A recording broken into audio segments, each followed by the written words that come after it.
It had been a wild offseason in the AFC West. The Raiders acquired Davante Adams, the Broncos traded for Russell Wilson, even the Chargers added a couple All-Pros to their defense. Chiefs fans had long awaited their big move, and today we're in for a surprise.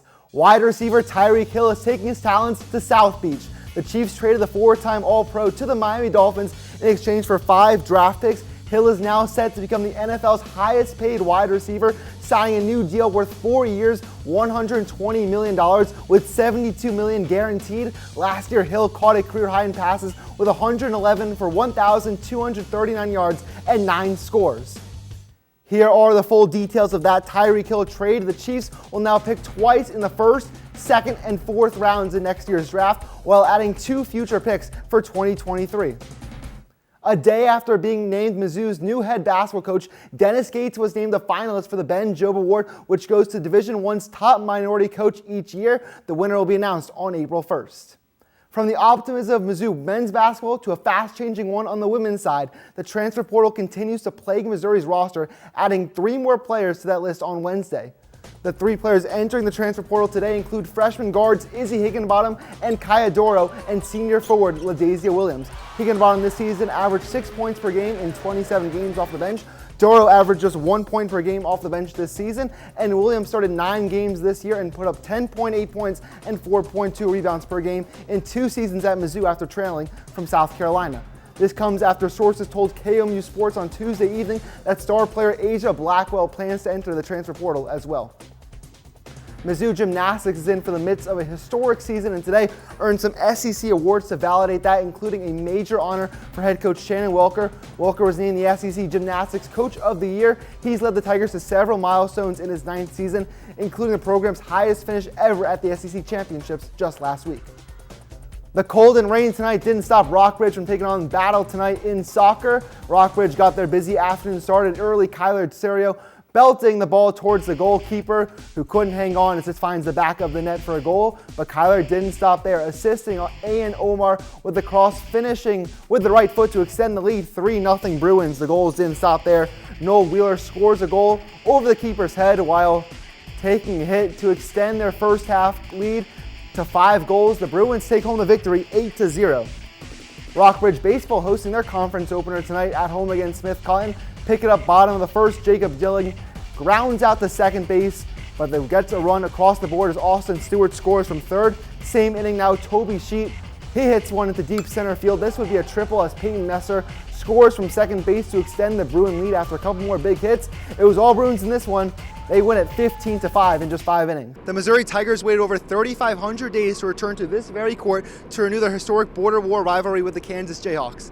And the wait was only worth it for one side. Kansas took down Missouri 102-65 in a game where all 5 Jayhawk starters put up double-digit points, and the Jayhawks had hit 14 three-pointers on over 50% shooting. The Missouri defense was not there today. Wall defensively forced those guys to make contested threes. They got out in transition, so we didn't contest as well. Especially, I thought we did a better job early after maybe the first 5 to 7 minutes. One of the lone bright spots for the Tigers was senior guard Javon Pickett. He scored a game-high 19 points on 66% shooting, but his counterpart, Kobe Brown, just 5 points on 3 shot attempts. It was a little frustrating. I know I was mad at myself more than anything, but I believed in my teammates. The border rivalry renews next season back in Columbia as Coach Martin and the Tigers will seek some revenge after a disappointing performance today. Fourth quarter time from Boston College. Welcome back to KCAU Sports coverage of the Missouri Tigers and the Boston College Golden Eagles. I'm Harrison Vapnek alongside Jake Circus. The Tigers down 27-17 heading to the fourth quarter. They need a comeback. How are they going to do it? They got to put up 10 points on the board at least, right?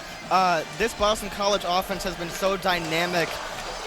They were very dynamic in the third quarter, just pushing the pile, pushing at the attack up front. And this Tigers offense, starting at the 38, good field, or second down and 8 for Bazelak. They had to push down the field. It was a good start on that route by Kiki Chisholm in the intermediate part of the field. Again, there's time left in this game. They don't have to force shots that Bazelak's not comfortable with. Go back to what they know and what they're comfortable with. 12 personnel for the Tigers, both Parker and Hay in the game at tight end. Beatty is lined up to the right of Connor Bazelak. Receivers are Chisholm and Dove. Second and 8, Boston College looking to bring some pressure here, and they're going to send it. Bazelak dropping back with time, deflected at the line of scrimmage. Incomplete. setting up a 3rd down and 8 to go. Boston College hands getting up there and forcing that incompletion. It was Sheeta Silla bringing the pressure, throwing his hands up and batting down the pass. Very dynamic player on this experienced Boston College defense. We're looking at our boards and it's just like grad transfer, redshirt senior, redshirt junior, all veterans on this defense. Empty set for Bazelak on 3rd and 8. The Tigers need some kind of offense here. Beatty motions out wide into the backfield. Trips to the left, taking the snap. Bazelak, dropping back with time. Throws downfield, caught. Dove, 40, 35. Dove down the sideline, out of bounds at the 20-yard line. The biggest play of the game for the Missouri Tigers, and they're set up just outside the red zone.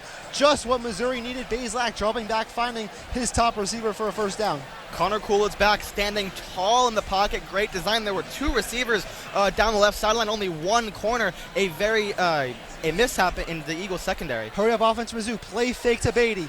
Bazelak rolling right. Bazelak gonna run. Bazelak 20. Bazelak 15. Gets out of bounds right at the 1st down marker. We'll see if they give him the spot. It might be about a half-yard shy. First time we've seen Connor Bazelak taken and run, and Missouri starting to gain a little momentum after the big 3rd down pickup. Yeah, he was looking for Bannister in the end zone. It was one-on-one on the outside. Not a great route from Bannister.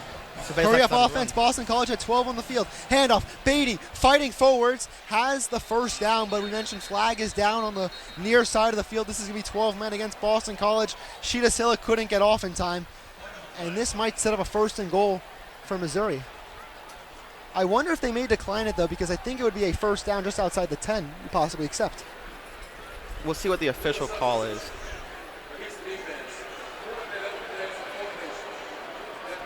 Okay, that's exactly what they do. They did decline. Missouri declines the penalty. The reasoning behind that, they still have the 1st and goal at the 9-yard line.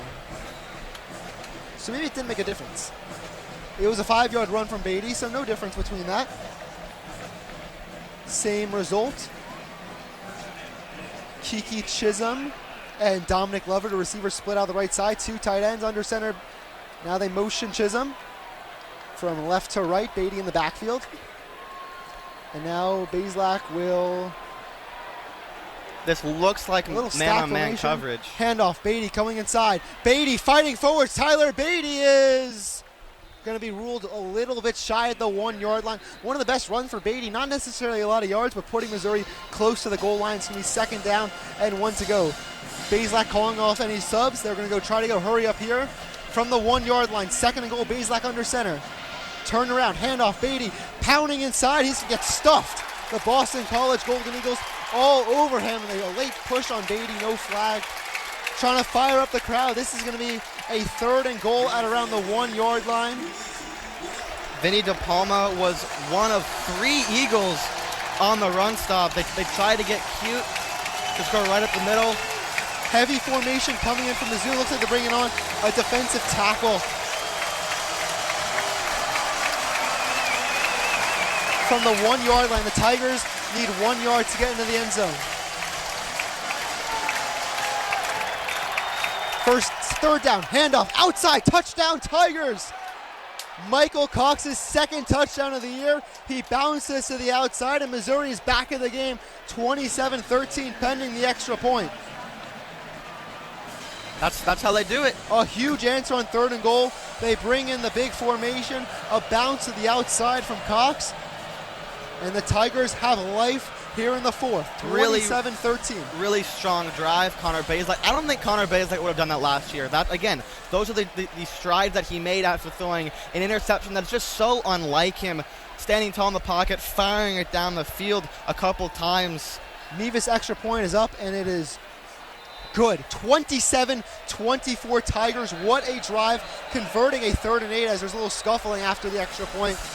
Going down inside the 10-yard line. Extra point is good, no flags on the field. But again, converting the 3rd and 8, hitting Towski Dove with a big run for him. The run from Bazelak putting them inside the 10 is now there's a flag. An illegal substitution against Boston College. It'll be applied on the kickoff. It'll be declined. The field goal attempt is good. 27-24. And again, Michael Cox, the walk-on running back, redshirt freshman from Atlanta, Georgia. Drink said on Thursday he was going to get more carries. Hadn't touched the ball yet.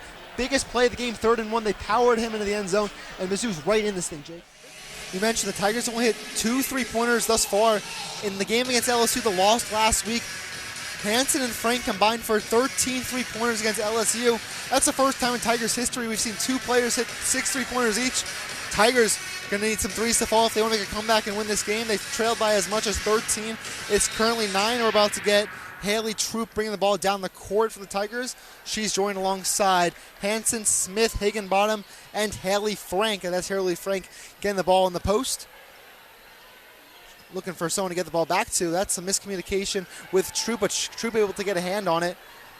Tigers struggling to find offensive groove. Hansen's got it. Hansen's attacking, goes up with a bank shot. That's off the mark. She was hit out of control. No foul called. And Kay Morrison's now dribbling the ball down the court in transition for UGA. Morrison to Stady. Stady, long 2-pointer. That's going to dance around the rim a little, no good. Smith pulls down the rebound. She was fouled in the process by Jillian Hollingshead, who just entered the game for Georgia for the first time. She was the SEC Freshman of the Week twice so far this year, the first Bulldog to do that since Kayla Robinson back in 2016. 3:12 to go first half, 28-19 UGA. Troop bringing the ball down the court for Mizzou. Tigers haven't scored in over 4 minutes and 20 seconds. Hansen, deep 3-pointer from the left wing. Rims out, rebound Morrison. The Tigers have the frustration right now on offense. I feel like that one hit just about every part of the rim and did not fall in for Hansen. Just bad luck so far from a deep 3. Stady to Coombs. Coombs jump shot from the right wing is no good. There's Izzy Higginbottom. Can't collect the rebound. It goes right into the hands of Jenna Stady, and it took about 17 minutes. But one of the best centers in the conference has a basket there. One of only a few Lady Bulldogs to score 1,000 career points, and she's got 2 more right there. 2:34 to go first half, 30-19 Georgia. Smith gets it to Frank. 3-pointer at the top of the key, knocks it down. The Tigers really needed that one. And Haley Frank connecting the trim the lead to 8 with 2:22 to go in the first half. Good shot selection there from Frank. Way beyond the arc, but had it wide open. The ball goes in the hands of Jillian Hollingshead in the corner. Georgia working the ball around. It finds its way back to Morrison on that left wing. Back to Hollingshead in the opposite corner. And a whistle and a 3-second violation, I believe. So a turnover against Georgia. Asia Black will re-enter the court. Izzy Higginbottom will take a rest for these last 2 minutes and 4 seconds of this half. This is a great spot to get Blackwell involved in the game once again. She is leading the team with 7 points so far, but if she could get back in the paint, get a few more buckets before this time expires in the first half, it'd be great for Mizzou going into the half. 7 points, 4 rebounds in 15 minutes so far. Tigers down 8, trying to get into this lead a little more, going into the locker room. Lauren Hansen has it in that bottom corner. Hansen dribbling around. Hansen trying to do a step-back move, made a little ankle breaker, pull-up, jump shot. Lauren Hansen, how about that? Step-back shot, and it looks like for Georgia, they have an injury on the court. And Sarah Ashley Barker may have had her ankles broken literally and figuratively.